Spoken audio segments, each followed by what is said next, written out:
O que a Bíblia diz sobre o corpo? Deus é o criador do corpo humano.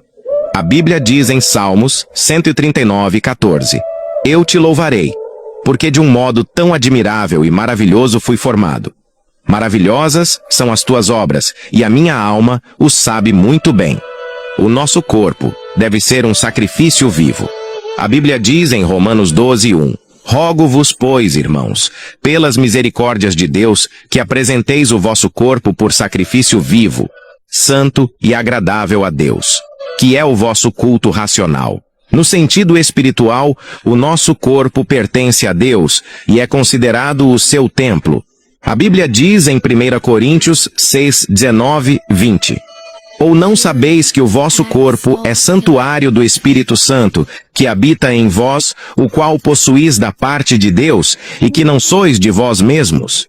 Porque fostes comprados por preço. Glorificai, pois, a Deus no vosso corpo.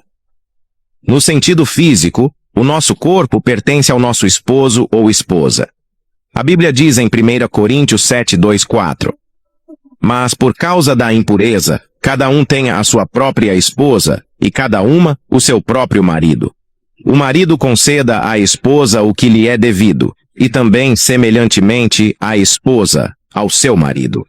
A mulher não tem poder sobre o seu próprio corpo, e sim o marido. E também, semelhantemente, o marido não tem poder sobre o seu próprio corpo, e sim a mulher. A Bíblia adverte-nos no sentido de não deixarmos o pecado reinar em nosso corpo, ou seja, os nossos impulsos e desejos devem estar sob o controle da razão e do Espírito Santo.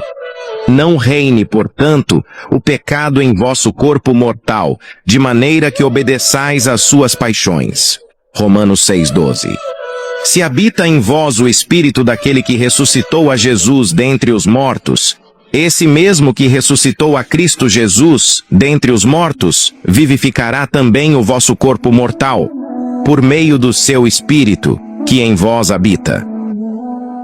Pois todos os que são guiados pelo Espírito de Deus são filhos de Deus. Romanos 8:11-14. Quando Cristo voltar a segunda vez, os mortos em Cristo ressuscitarão, o corpo será glorificado, revestido de incorruptibilidade e imortalidade. 1 Tessalonicenses 4:16-17, 1 Coríntios 15:51-54. O corpo é um exemplo de como a igreja deve funcionar.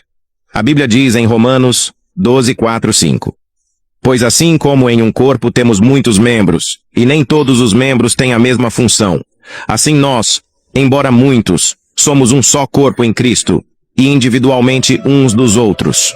Se você assistiu até o final, siga nosso perfil. E que Deus abençoe você e toda a sua família.